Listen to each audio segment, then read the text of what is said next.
Hi there, I'm Maria Eugenia, and today I will explain the application of calculus optimization in science. This is a table of contents. Firstly, I will introduce the topic of optimization in general before how it is used in the science field. Then, I also have some strategies that you can use to solve optimization problems. And lastly, there are some practice problems that we're gonna do with step-by-step solutions. This is just the learning goals and the success criteria, and now we're going to the introduction. So, optimization. Optimization derived from the word optimal, which means the best. In particular, optimization problems deal with finding the most efficient and effective solution to real life problems. But the word best can vary. If you're a chemist, you might want to maximize the efficiency of your experiment while also minimizing your error. Both maximizing and minimizing are types of optimization problems. Regarding the real-life application, these are some examples of the application of optimization in different types of science field. The first one is medical and health sciences. In a medical setting, you might want to optimize the dosage of a drug for maximum benefit and designing a treatment plan that minimize harm to the patient. In agricultural science, a farmer might want to find the amount of fertilizer that would maximize the yield of some crops, and they might also want to improve water use efficiency of crops. In natural science, for example in chemistry, a chemist might want to know under which condition the reaction rate is maximized. And lastly, in history science, a historian might want to maximize the number of surviving offspring in the evolution of an organism. As for the strategies, I'm gonna list out some general steps that are done to solve optimization problem. Firstly, if possible, draw a diagram to represent the problem visually.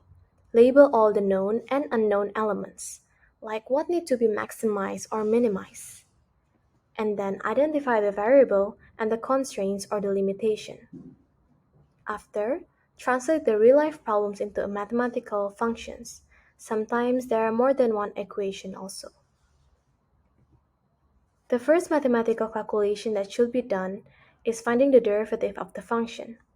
My teacher once mentioned that if you're not sure what to do, just do the derivative first in optimization. After solving the derivative, do the first derivative test where you set the y or fx to 0 to find the critical points or the local minimum and local maximum. And if necessary, and under a correct condition, do the second derivative test. For this, you need to find the second derivative first, and then you set the y to 0 to justify that the critical points found represent a minimum or a maximum. And now we're going to do the practice questions. So let's see. A cardboard box manufacturer makes open boxes by cutting equal squares of side length x centimeter from the corners of a rectangular piece of cardboard measuring 15 centimeters by 24 centimeters.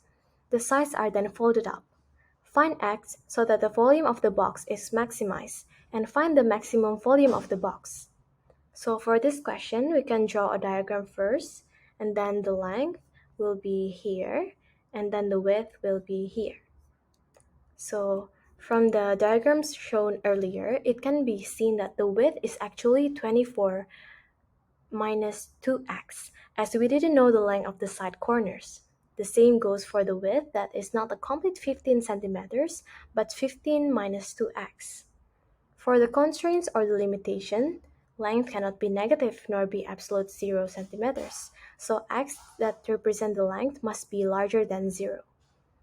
We can then apply inequality here to solve the constraints for each variables.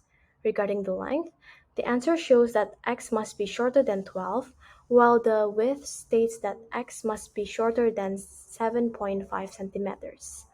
From all these constraints, it can be concluded that x must be bigger than 0, yet smaller than 7.5 centimeters. The question did not provide an equation, but we know that to find the volume of a box, we just need to multiply the length, the width, and the height. So with the variables from previous slides, we're going to multiply 24 minus 2x, multiply with 15 minus 2x multiplied by x. And then the final answer from this multiplication is 360x minus 78x squared plus 4x cubed. Then from this equation, we can find the derivative where we will get 360 minus 156x plus 12x squared. Then we do the first derivative test to find the critical points by setting the derivative or y to 0. Through factorization, we get two variables, x equal to 3 and x equal to 10. But since 10 is not within the domain, we can eliminate that and use x equal to 3. We can do the second derivative here, where we do the second derivative first and then set the y to 0. Since the result is positive, it has a local maximum at x equal to 3. Then we can just sub x equal to 3 into the original equation to find the maximum volume. And the result is 486 centimeters cubed. So the length of x is 3 cm, and then the maximum volume is 486 centimeters cubed. We have another question here. A pharmaceutical company's research department proposes a mathematical model which connects the amount of a blood pressure drug that is injected into a patient. With the decrease in the patient's systolic pressure, the highest pressure when the heart beats, the model is written below. Determine the amount of medication that produces the largest drop in the systolic pressure and the size of the systolic drop.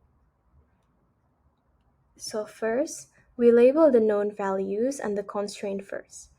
Since both dosage and the size of the systolic drop cannot be negative or an absolute zero, it can be concluded that x must be larger than 0. The mathematical function is already given, so we can just go straight to solve the derivative of the function. From the derivative, we can do the first derivative test to find the critical points by setting the y to 0. We also have to keep in mind about the constraints that x must be larger than 0. From all that, it is found that x is equal to 4. After that, we can sub x equal to 4 to the original equation to find the maximum volume. When x is 4, the function has a result of 4. And so, the answer is the amount of medication is 4 cm cubed and the systolic pressure is 4 mmHg. And then with all that, our lesson is done. Thank you. Bye-bye.